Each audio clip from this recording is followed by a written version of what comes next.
Hi friends, welcome to my YouTube channel Defense in Assamese. এই চেনেলটোত আমি defence সম্বন্ধীয় যিকোনো খবৰৰ সম্পৰ্কে আলোচনা কৰোঁ। আজি আমি আলোচনা কৰিবলৈ লৈছোঁ ভাৰতীয় সেনাৰ বেকবোন সুখoi Su-30 AMCA ৰ বিষয়ে।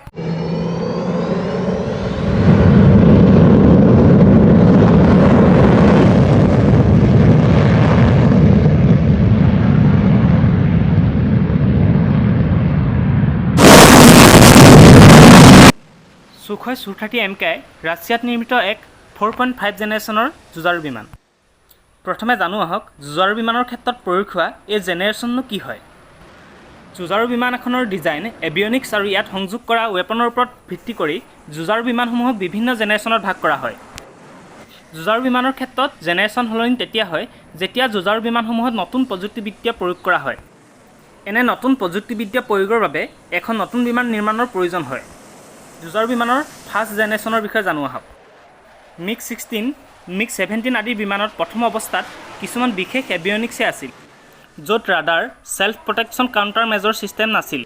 এনে বিমানসমূহক ফাৰ্ষ্ট জেনেৰেশ্যনৰ বিমান বুলি কোৱা হয়। এই ফাৰ্ষ্ট জেনেৰেশ্যনৰ বিমানসমূহৰ সময়কাল আছিল 1940 পৰা 1950 লৈকে। ইয়াৰ পাছত আহিল ছেকেণ্ড জেনেৰেশ্যনৰ যুঁজাৰু বিমান। ছেকেণ্ড জেনেৰেশ্যনৰ বিমানত air to air radar, infinite semi guided missile যোগ কৰা হয়। এই সময়ৰ বিমানসমূহৰ ইঞ্জিনত কিছু সালসলনি কৰা হৈছিল।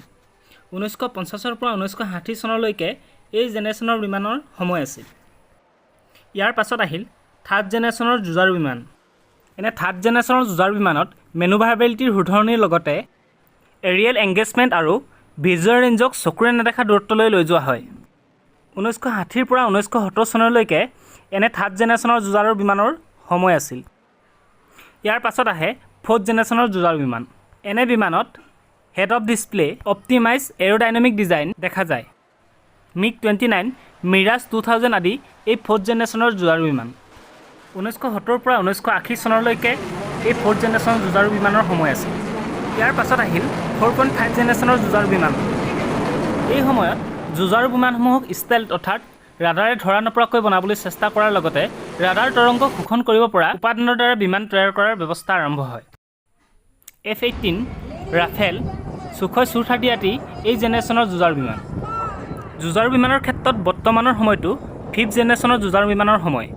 ফিফ্থ জেনেৰেশ্যনৰ যুঁজাৰু বিমানসমূহ সম্পূৰ্ণৰূপে ষ্টেল্থ অৰ্থাৎ ৰাডাৰে সম্পূৰ্ণৰূপে ধৰা পেলাব নোৱাৰাকৈ বনোৱা হয়। F-22 ৰেপ্টাৰ, F-35, Su-75 আদি সম্পূৰ্ণৰূপে ষ্টেল্থ যুঁজাৰু বিমান।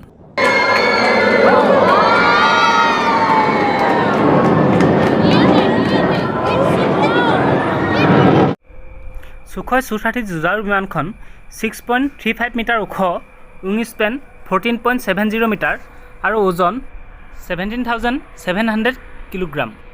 এই বিমানখনে প্ৰায় 9,400 কিলোগ্ৰাম ইন্ধন কঢ়িয়াব পাৰে। ইয়াৰ উপৰিও এই বিমানখনে প্ৰায় 8,000 কিলোগ্ৰাম বন্দুক, মিছাইল আদি কঢ়িয়াব পাৰে।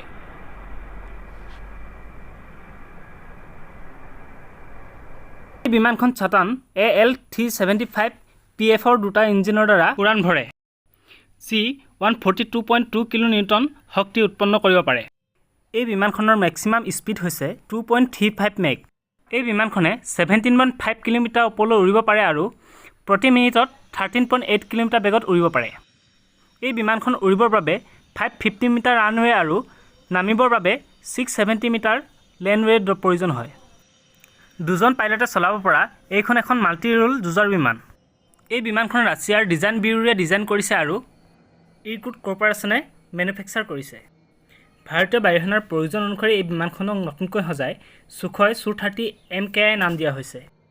এই বিমানখনত NIP N011M পাৰ্চপাল ডপলাৰ ফেজ আৰ ৰাডাৰ লগোৱা হৈছে, যি একে সময়তে 15টা টাৰ্গেট ট্ৰেক কৰিব পাৰে। ইয়াত 30 mm গ্ৰছ 30 গান লগোৱা হৈছে, যি 1 মিনিটত 150 ৰাউণ্ড ফায়াৰ কৰিব পাৰে। লগতে মিছাইল সংলগ্ন কৰিবৰ বাবে 12টা হাৰ্ড পইণ্ট দিয়া হৈছে। আধুনিক যুদ্ধ কৰিব পৰাকৈ এই বিমানখনক সময়ে সময়ে আপডেট কৰি অহা হৈছে।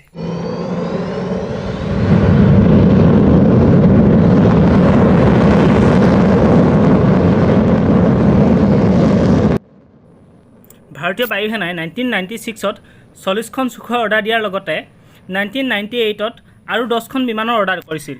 আৰু 2004ত এই বিমানসমূহ ভাৰত পায়হি